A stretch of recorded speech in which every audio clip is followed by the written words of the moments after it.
సెక్రటేరియట్లో మంత్రి తుమ్మల సమీక్షించారు. పత్తి కనీస మద్దతు ధర కొనుగోలు కార్యక్రమంపై రివ్యూ నిర్వహించారు. కోహిడా మార్కెట్ ప్రగతి స్థితి, కార్యాచరణ ప్రణాళికపై చర్చించారు. మార్కెటింగ్ శాఖలో కొత్తగా ఆమోదించిన పనుల స్థితి అడిగి తెలుసుకున్నారు. సోయా, మొక్కజొన్న కొనుగోలు కార్యక్రమాల పురోగతిపై మంత్రి ఆరా తీశారు.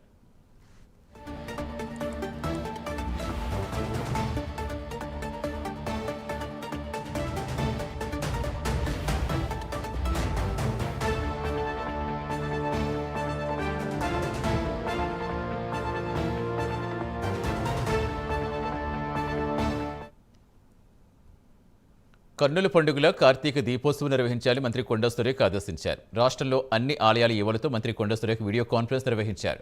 ప్రతి దేవాలయం దీపాలతో అలంకరించాలని ఎండోమెంట్ అధికారులకు సూచించారు. కార్తీక మాసం హిందూ సాంప్రదాయంలో అత్యంత పవిత్రమైనదని, ఈ మాసంలో దీపాలు వెలిగించడం చాలా శుభప్రదంగా ఉంటుందని మంత్రి తెలిపారు. సామూహిక కార్తీక దీపోత్సవంలో భక్తులు దీపాలు వదిలేందుకు అవసరమయ్యే చోట తాత్కాలిక వాటర్ పాయింట్స్ కూడా ఏర్పాటు చేస్తున్నట్టుగా మంత్రి తెలిపారు. నదీ పరివాహక ప్రాంతాల్లో దేవాలయాల్లో నదీ హారతి నిర్వహిస్తున్నామని చెప్పారు.